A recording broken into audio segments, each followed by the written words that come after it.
and I didn't know anything about geology and didn't, you know, really didn't know anything about it. But I liked camping and being outdoors and doing that kind of thing. And one of my brothers said, when you're in college, you have to take distribution requirements for science. So he said, take geology, you might like it. So I had a very fun and interesting professor in Geology 101, and then I took, Geology 102, and then I said, well, that's pretty good. I'll take mineralogy, and really had a wonderful class of mineralogy and really got hooked. And it helped that when I was the spring of my freshman year, there was a big field trip organized by the Geology Department, and I got invited on the field trip, and then invited to this party afterwards. So we were drinking beer with the professors and calling them by their first names. So I thought, wow, this is a great department. So that's kind of what spurred my interest. Interested more in integrating things and bigger picture things. And my motto has always been, look small, but think, and think big. So. You have to, yeah. But that's an interesting question. I suppose that could be said about a lot of subdisciplines in geology, and I think in a way that's good because nowadays geology is more about integrating different disciplines, having collaborative research projects and research teams, trying to see how once thought of areas that never had anything to do with one another actually do have a lot to do with one another, and so that's really for me really exciting part of geology now. And so hence the whole thing about integrating tectonics and petrology and mountain building with lands. Production zone there, that's the one that faulted to make the tsunami and all that in 2000, whatever. This trench, what's filling this trench? It's not deep sea sediment or deep sea clay. Do you know what it is? It's a huge amount of this sediment gets all the way down into the Indian Ocean, all the way down into this trench, and it's clogging up this trench. Place, and it's just so stimulating and interesting, kind of intellectually and culturally, and I love Indian food and Yeah. love to travel. The mountains there are just amazing. And when Lewis was hired, we sort of had this very fortuitous kind of serendipitous collaboration develop, and it's been just fantastic.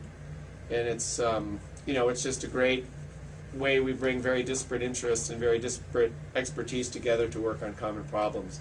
And again, it's this opportunity for us to see how Earth's internal processes and tectonics and Earth's surface processes are linked to one another, Yeah. with the overarching link to climate, which is just really stimulating and interesting. Yeah. So working in India, which I had when we hired Lewis, I had absolutely, and I can honestly say, no idea what I would ever go there. But Lewis said, "How'd you like to? We should go on a field." Okay. So we've been going. I think we've missed 2 out of the past 7 years. So Oh my gosh. yeah, it's really exciting. And your next trip there is this summer? It's coming in June, right? And you're going to be doing the same sort of... Well, it's an interesting trip. We always like to integrate teaching and research, and it's an awfully long way to go. Not to collect some samples and do some more research. So we're gonna work on something. Our latest sort of facet of our research is working on erosion rates, because we'd like to understand more about how erosion rates vary both within individual ranges and across the whole precipitation gradient. We'd like to understand better how hill slope processes and fluvial erosion, glacial erosion work and what the rates are. And we'll probably work on something related to that, because we found this extremely interesting result in the Ladakh range, where we found in unglaciated slopes of this range, where it's extremely dry, the erosion rates are super duper slow, and they're less than let's